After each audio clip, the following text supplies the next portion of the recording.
No DQ Galaxy, we are live with a recap of AEW Dynamite for July 31st, 2024. We are now less than a month away from the All-In pay-per-view event at Wembley Stadium. Let's get to the show. We kicked it off with the American champion, MJF. He insulted the people of South Carolina. He referred to Will Ospreay as a red coat terrorist, vowed to beat Ospreay again. Ospreay ran down to the ring. MJF fled, of course. Ospreay said that MJF isn't worthy of holding the international championship. Nobody acknowledges MJF's title because MJF treated the title like trash. And then the crowd started chanting USA. Ospreay said that MJF doesn't represent the American spirit. And then MJF responded by saying that Ospreay will not even make it to Wembley Stadium because everybody dies. And that led to the Murder Hawk Murder Hawk monster, or so they claim. Lance Archer came to the ring. Lance Archer, Brian Cage, they're basically the same guy. Looks tough, but when they come out there on Dynamite, they're usually there to put over other people. And we did have a match between Archer and Ospreay. Now, as far as the promo segment went, I'll talk about that in just a moment because there was more talking afterwards. Let's discuss the match. It was exactly what you would expect it to be. Archer beat the crap out of Ospreay for a while, immediately chokeslammed him when the match started, and every time Ospreay started to fight back, Archer would take back control. Then they were both on the top rope, and Ospreay was able to counter an avalanche chokeslam with a Spanish fly. He hit the Oz cutter, but then Archer was able to counter a hidden blade attempt. However, Ospreay did hit it on his second try, and then he did one more with the elbow pad off, and finally got the win over Lance Archer. Lance Archer has 70 wins because they have him win squash matches on Ring of Honor or Rampage, whatever show. But when it's a big match situation, much like Brian Cage, Lance Archer falls short. Match was what it was. And then afterwards, we had MJF attacking Ospreay. Kyle Fletcher made the save. And then Kyle Fletcher cut a promo. He said he's grateful for everything the United States has given him. He said the fans are sick of MJF's bullcrap. He called out MJF for a match. MJF did his usual shtick where he starts taking off his clothes. You want to fight me? No. It's the same tired heel teases the match, but then backs out. I do have a little bit of a rant. And again, I don't know if MJF watches these streams or not. I'm usually not critical of him, but watching this segment for the first time in a while, maybe ever, MJF came off as really stale to me. He just turned heel, but it felt very forced when he did it. And the crowd's not even booing him. They were chanting USA when Ospreay was trying to put over the international title. In this particular city, I felt like the dynamic did not work. Now, London will be a completely different story. You know, in London, MJF's going to get booed out of the building. Ospreay will be the conquering hero. It'll work there. But on this particular show, I just wasn't feeling it. And with MJF, the heel routine just feels exactly what it was 5 years ago, but it's nothing new now. What can MJF do to shock people? To me, this was just the same tired routine. And I hate to say it, being an MJF fan, but this was the first time that I really felt like he needs some kind of an overhaul. And I don't know if that's something he can get in AEW. I'm sure the match with Ospreay will be a classic. And MJF can definitely wrestle at the highest level. But this particular segment, wasn't feeling it too much. And they did confirm that next week it will be MJF versus Kyle Fletcher. It's kind of like the pick your poison to set up the match. MJF has to fight somebody that's close to Ospreay, just like Ospreay had to fight somebody that I guess is close to MJF. I don't know, maybe not, but it's the pick your poison type deal. We all know MJF's going to beat Kyle Fletcher on next week's show. It's just filler. It is what it is. We had a Swerve Strickland video package, and then we had a little backstage segment with Chris Jericho, the Learning Tree. Big Bill had a cake to celebrate 102 days as FTW champion for Jericho. And Jericho mentioned how whenever there's a cake in wrestling, it ends up in somebody's face, but he said it wasn't going to happen there. And then Jericho said that Shibata is all alone, and the bad apple, Bryan Keith, will take out Shibata on next week's show. Boy, oh boy, I cannot wait for that one. Shibata versus the bad apple, Bryan Keith. Man, that is ratings right there. That's a ratings magnet, that match for next week's show. And they left the cake with Alex Marvez, who tasted it and said wasn't bad. But that was the segment. We did not get a cake in anybody's face. What a waste of a cake. How do you make a cake and not have it be thrown around? But hey, they had to do something different, and I guess that's Chris Jericho's approach at this point, trying to do something that hasn't been done before. So I suppose in that regard, he succeeded. Hats off to Chris Jericho on that one. Shout out to the Cleaver Colin Andrew. Thank you for that comment. I appreciate it. We had a CMLL Women's Eliminator match. Another championship I have no interest in whatsoever. It's a problem when there's already official AEW titles that I do not care about. And then on top of that, you have these number one contender matches for titles that I have no interest in. Kris Statlander versus Willow Nightingale, who is the CMLL Women's Champion. And it was a solid back and forth match. But there was a moment I really did not like too much. It was definitely a stupid babyface moment. So Willow gave Statlander a DVD on the ring apron, and instead of finishing off Statlander, Willow went over to Stokely Hathaway and grabbed him, and this was going on for like 20 seconds, maybe 30 seconds, where she's just yelling at him, she's grabbing him, and then she hits him, and finally Statlander has enough time to recover from the DVD and takes advantage.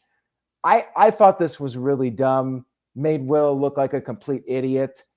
And then Willow managed to stay in the fight. She kicked out of a 450 splash, but then Stokely gave Statlander a chain, distracted the referee. Statlander used the chain and got the win. She's now going to get a title match. She ain't going to win that title match, but now she gets a title match against Willow Nightingale. And then after the match was over, guess what happened? We had a post-match attack, something that is a very common occurrence on AEW. You had Statlander just going crazy using a chair. She attacked the staff, and I guess that's supposed to set up some heat for the match. I don't care about it personally. We had Bryan Danielson coming to the ring for a promo, and I thought this was the highlight of the show. Bryan cut this great promo. He brought up his wife, Brie Garcia, whatever you want to call her, mentioned that they got their engagement pictures in Greenville, South Carolina. Somebody had a good line. Maybe it was Taz saying, why would you take your engagement pictures there? Why Greenville? The crowd actually started chanting for Brie. That is something. The AEW fans chanting for Brie Bella. I never thought that day would come. Maybe there is a chance that the Bellas can come in and have a run in AEW. But anyways, Bryan talked about how the 3 years in AEW were incredible. Best time of his career, most fun. Crowd chanted, thank you, Bryan. Bryan talked about making a promise to his daughter that he would stop wrestling full-time when she was 7 years old. And he noted that his contract ends on August 1st. He came to AEW for two things: to kick people's heads in and also to win an AEW championship, which he has not done yet. He said that Wembley Stadium All-In will be his last opportunity at the championship, and he made a promise that he will give everything and go all in. Now, they could have ended this segment, and I think it would have been an excellent build for the pay-per-view. However, there was more. Swerve Strickland came out there, the world champion, and he had some words for Bryan. He did praise Bryan, but Swerve said it's his time. And he brought up how Bryan lost to Ospreay. Swerve beat Ospreay. Bryan lost to the Elite at Anarchy in the Arena. Swerve led his team to victory at Blood and Guts. And Bryan was too broken down to even appear at All In last year. Swerve promised that Bryan won't be walking out as champion. Swerve promised that Bryan will be going up against the most dangerous man in AEW, and Bryan may never walk again. Bryan then had one more promise. He said that if he does not win the AEW World title, he will never wrestle again. It is officially title versus career at AEW All In. They shook hands, and Swerve said, you don't have to keep the promise to me. You have to keep the promise to your family. Great stuff here. And now there's this intrigue about this match. Will Bryan win the title, or is he 100% done? I am leaning towards Bryan winning the title at this point, but maybe he really is done. The thing is he really done as a full-time wrestler or even a part-time wrestler? I feel like if Bryan loses, he has to stick to the stipulation, right? And I don't buy that he's 100% done wrestling. So I'm thinking Bryan's getting the title at Wembley, and he's going to have a short run as champion. Keep in mind, we do have Wrestle Dream coming up in Washington. And to me, that would be a very fitting spot for a Bryan Swerve rematch, with Bryan dropping the title back to Swerve.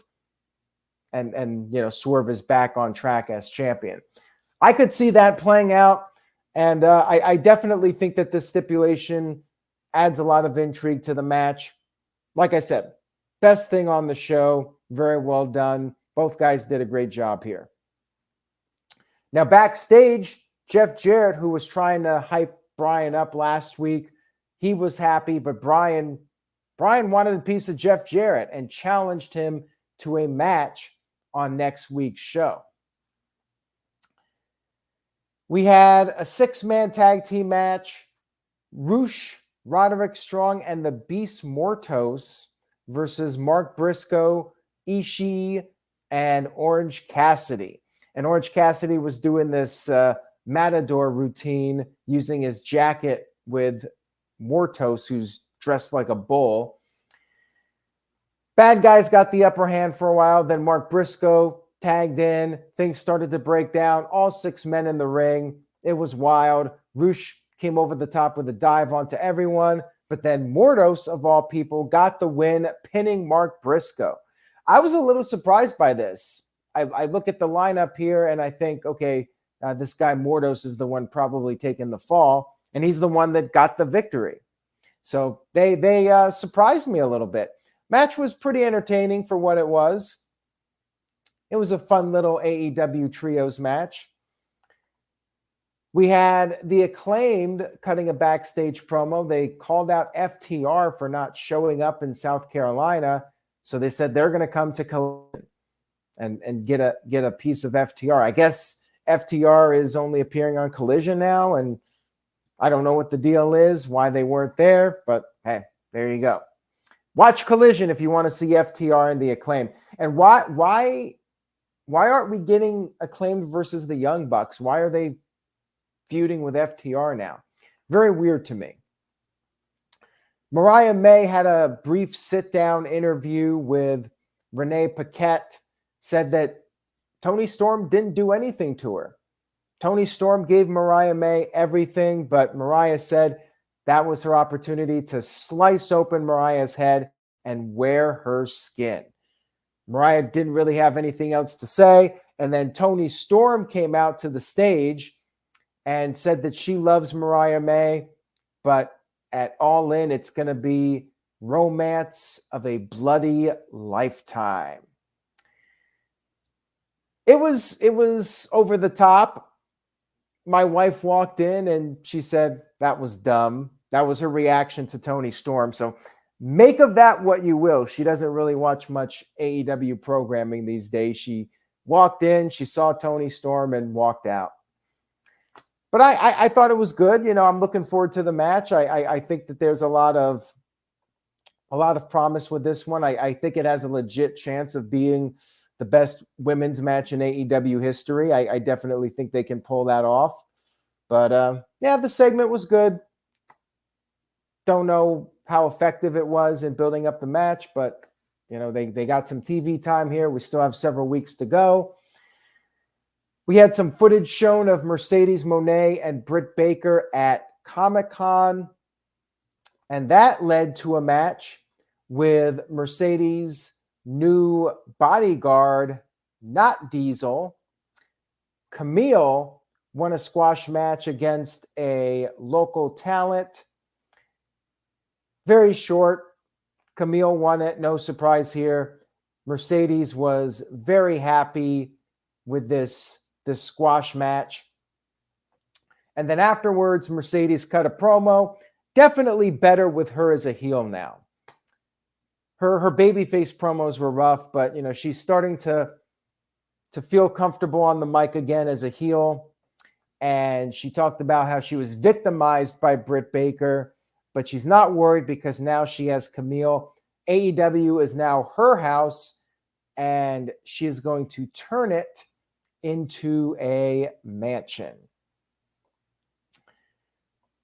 We had our main event of the evening, which was Hangman Adam Page going up against Darby Allin.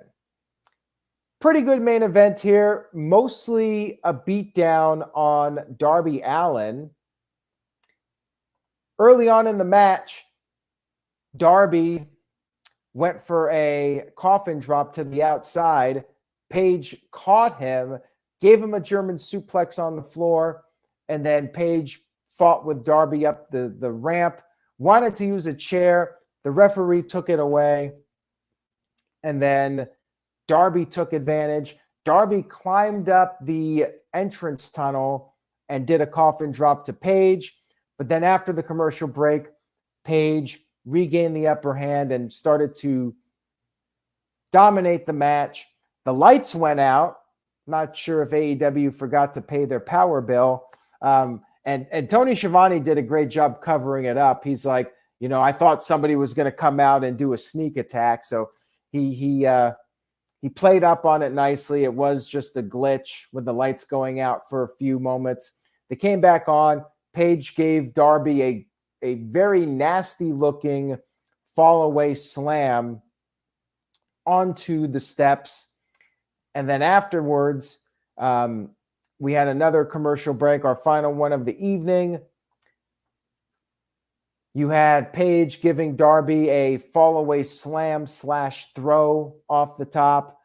Darby still managed to make a comeback. He used his belt. He hit the code red. He attempted a buckshot on Paige, but Paige countered it. And then Paige was on the verge of perhaps winning. But then Darby, last-ditch effort, rolled up Paige to score the 1-2-3 victory. Paige was irate. He was just pissed off, yelling. Darby left, hand held up high in victory. And that was the end of the show. No cliffhanger, no big angle. Darby picks up the win.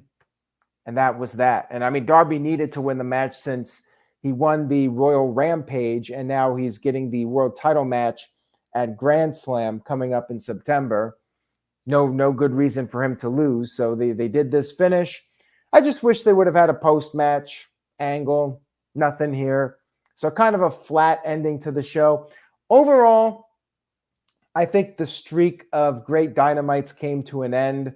I don't think it was a bad show, but it was certainly a step down for like the past month of Dynamite. And this was obviously inevitable. You throw all your big matches out there, and you know, at some point, it's not going to be able to live up to the past shows, and that was this week. It was solid. I'd say a B-. Pretty solid show. Definitely a step down, though, from the past 4 or 5 episodes of Dynamite. We still got some time for All In. The Bryan segment was the highlight, as I mentioned. And, you know, you definitely don't want to peak.